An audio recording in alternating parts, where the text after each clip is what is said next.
Hi everyone, this is another vinyl update video plus another sort of cassette haul video. So yeah, I've bought more cassettes in vinyl this month or so. Sort of after I've had that sort of massive haul in Cardiff, and a local record store near me in Warminster, Raised in the Grave, they were selling cassette tapes for £1 each, and I went like a chicken with its head cut off. You know, I was buying everything and anything, even stuff that I already had in other formats. It was crazy. So yeah, but I did get a lot of good stuff. There's some really good stuff there. Stuff that I've been after. Stuff that I didn't think I'd get. But yeah, it's so I made 2 trips there. So yeah, starting off, the Star Council. People generally think this sort of period in Paul Weller's career is a bit naff, but I do like it in small bursts. You know, I always thought "You're the Best Thing" is a bit of a cack song, but My Ever Changing Moods, Walls Come Tumbling Down, Solid Bond in Your Heart, they're all really good songs. Alright, what's up next? Power, Corruption and Lies. This is I think this is the original one. Sorry, the one 1996. So I'm guessing this is sort of a second reissue or something like that. Yeah, this is probably one of my favourite New Order albums. That and Technique are generally my favourite. What else have got? Yeah, Bobby Womack the Poet. This one didn't sound very good, so I'm guessing that one's a bit sort of beat up. And also this one didn't sound very good. Teenager of the Year. This one is a record I have a real big soft spot for, mainly because it was a sort of soundtrack to my first year at university. Yeah, some very good memories come flowing back when I listen to that album. What stuff? I already have this on vinyl, but this is a very good anthem. Peggy Suicide by Julian Cope. It's extremely bonkers, and one of my favourite bits on this album is Safe Surfer, where he describes that's his phrase for safe sex. But the sleeve notes are very sort of a bit pretentious. And they're full of sort of pagan illusions, stuff about the poll tax riots. But this is a great album, and the next one he did, Overkill, was really good. And I've got that on multiple formats as well. I think I've got it both on CD and vinyl. And the vinyl's got a sort of etched side. This one I bought on my second trip, and I haven't opened it yet. It's still sealed and it's cut out. Kristen Hirsch, Hips and Makers. I know she was in the Throwing Muses, and I think this is like an import, a cut out import. I know she was on the same label as the Pixies, and she went touring with them, especially in the early days. I know this is meant to be quite a stripped back album. I know Michael Stipe makes an appearance on there. I might crack the seal open later, see what it's like. I picked this up and I don't know why. Tears for Fears. I don't mind some of their stuff, but this is one album, like Seeds of Love. I like the first single from it. Yeah, the song "The Seeds of Love." That's about the only track I like. Yeah. Oh yeah, here's one I've been meaning to listen to for ages. It looks quite beat up. I'm not sure if it does look. in less than stellar shape, but it's Simple Minds, Reel to Reel Cacophony. You know, I've not listened to their early stuff, and I've always meant to, because, you know, I don't like their stuff when they turned into the Scottish U2. That stuff doesn't really interest me in the slightest. But when they started out, they sounded a lot like Magazine, and I'm a big fan of Magazine and stuff that Howard DeVoto's done. Yeah, so that's meant to be a really good album. I haven't listened to it in full, but the first couple of tracks I listened to sound pretty cool. This is one I went crazy buying on, but yeah, I found a cheap copy of Recurring Dream, the very best of Crowded House. Maybe, I think I bought this one for sentimental value, but this is in wonderful shape. I think I own this on CD somewhere, along with sort of the DVD and first album in sort of one package. You know, this is usually a bit more, I suppose, a bit more middle of the road than what I usually like, but I always thought sort of Neil Finn had quite a knack for sort of melodies and a decent hook and the chorus. You know, I've always had a soft spot for that band. Oh yeah, this one's a big favourite, and this is one I already had on another format. I've bought this album so many times I lost count. Manic Street Preachers, Generation Terrorists. I mean, this album probably sounded dated when it was originally released, but over time I've just grown to like it. The band were just one of those groups that just didn't really give a shit what people thought. They were a bit odd. They were sort of village idiots from some little shithole just outside Newport, and they just didn't give a crap, and they just stuck out like a sore thumb. I mean, brilliant band. I found this Gary Newman bootleg, which sounded crap.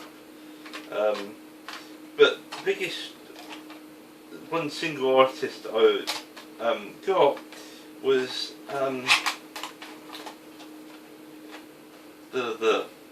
Now, I can remember first hearing them thanks to a Danish roommate who lent me a copy of Dusk, and I didn't get into them until later. I mean, when Vijay was doing some reviews for my website, I sent him a copy of Soul Mining.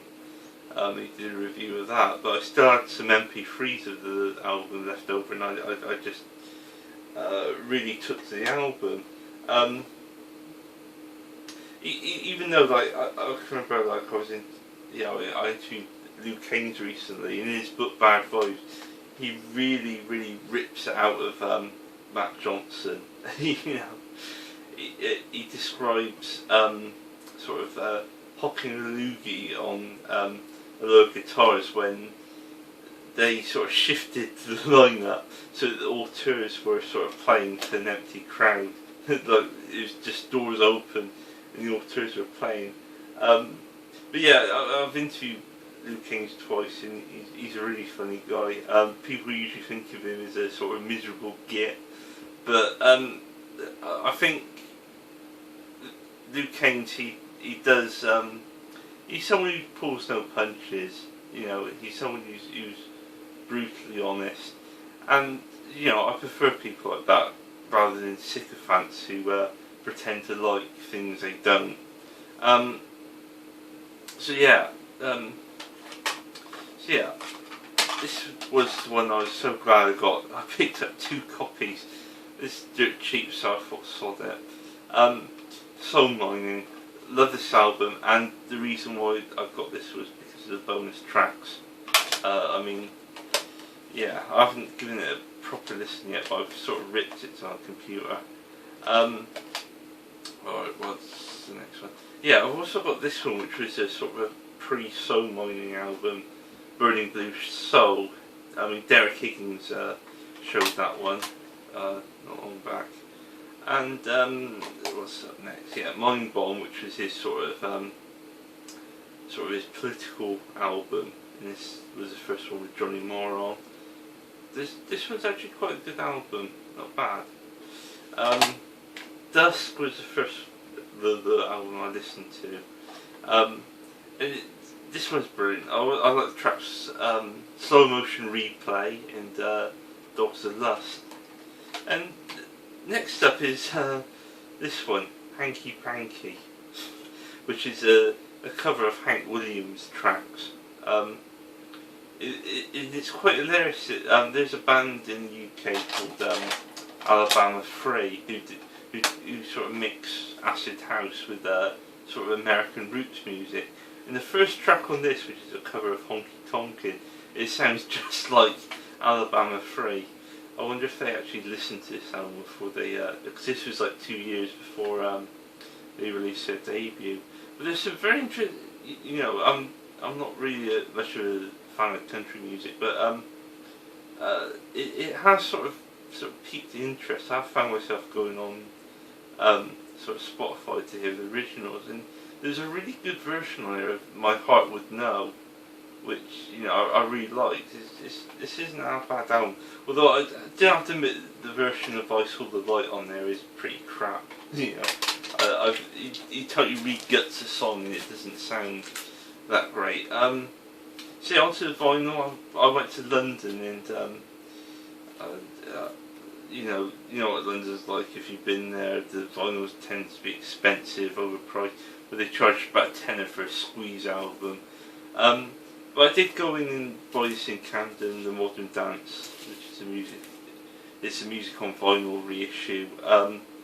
It's okay. It had some scuffs and was slightly warped, but it plays fine. But this one was a real disappointment. I bought this in Sister Ray. This one was warped. Actually, this is a replacement I got there because I ended up buying one off Amazon. That came the day, and that was also slightly warped, but a bit more on the playable side of warped. So yeah, I might get rid of this. If anybody wants a cheap copy of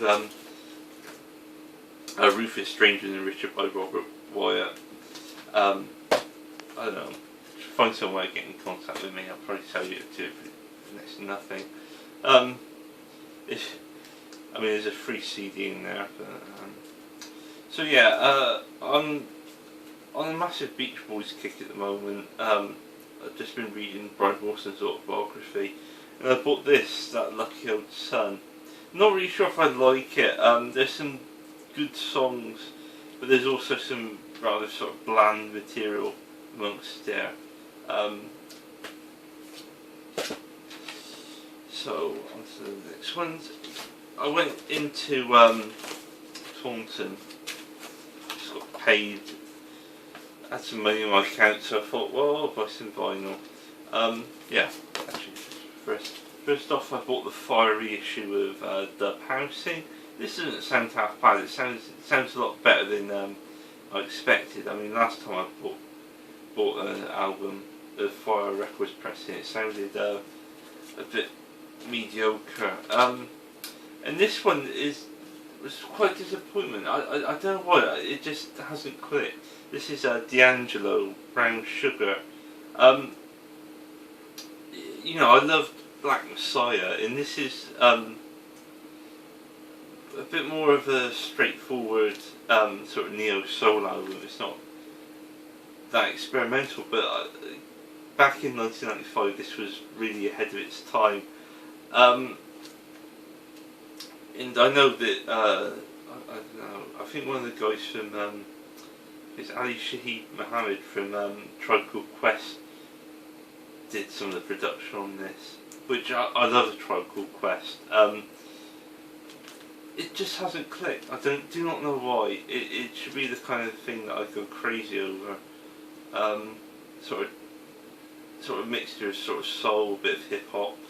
But yeah, I've been listening to Voodoo as well, and that really hasn't clicked with me. I don't know. I absolutely love Black Messiah. I thought it was a brilliant album.